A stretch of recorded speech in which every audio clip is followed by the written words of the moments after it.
Menachem Begin, dans un message de condoléances, s'est déclaré choqué par la disparition du grand patriote qu'était Béchir Gemayel. Et il est vrai que cette disparition va considérablement gêner et embarrasser Israël, Didier Belbaum. Didier? Oui, pour Israël, le plus urgent, c'est d'empêcher une guerre civile où il ne pourrait plus trouver ses cibles. Il faudra ensuite partir de zéro, c'est-à-dire permettre l'installation d'un gouvernement solide à Beyrouth.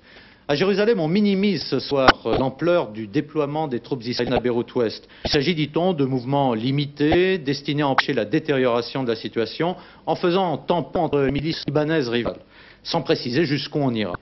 C'est ainsi, pensant à Jérusalem, que l'on parviendra à rétablir l'ordre, la classe politique libanaise pourra alors se reprendre et réamorcer le processus constitutionnel. À entendre les responsables israéliens, la tendance est plutôt à l'attente ou à la résignation. On craint que le coup de Béchir Gemayel ne se reproduise pas.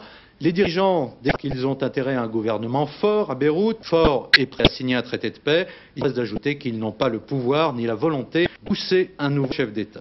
L'incertitude des Israéliens ce soir est un peu celle qui a prévalu après la mort de Sadat, avec un contexte inverse. Israël a toute carte militaire en main, c'est le politique qui lui file les doigts. Didier, est-ce que ça veut dire que la présence israélienne au Liban va durer plus longtemps que prévu? La présence israélienne au Liban, Menachem Begin a dit qu'elle pourrait se terminer de quelques semaines. C'est la première fois que l'on parle en termes de semaines en Israël. Il l'a déclaré après avoir rencontré l'émissaire américain Maurice Draper. Néanmoins, l'armée, le chef de l'état-major, Raphaël Eitan, précise toujours que Tsahal s'apprête et se prépare à passer l'hiver au Liban. Oui, cela dit, le chef de l'opposition israélienne, Shimon Peres, a pour sa part mis en garde le gouvernement Begin donc, contre toute intervention dans les affaires intérieures libanaises, ne serait-ce, a-t-il dit, que par des voies détournées. C'est une catastrophe pour les bancs, pour la paix, pour la stabilité dans les bancs même. M. Gemayel est un jeune homme qui donnait beaucoup d'espoir, qui a été élu par le Parlement. Et pour le moment, il n'existe pas un autre candidat pour devenir le président.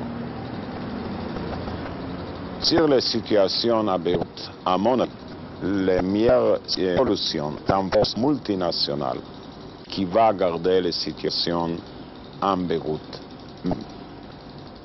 Malgré la guerre, malgré les tensions, je pense que tous les partis sont fatigués avec la guerre même, avec la destruction, et une force multinationale qui est arrivée immédiatement en Beyrouth peut vraiment contribuer pour arriver encore une fois à la stabilité pour les bancs et donner une chance que les capitales arabes restent une capitale arabe, aucune intervention des étrangers.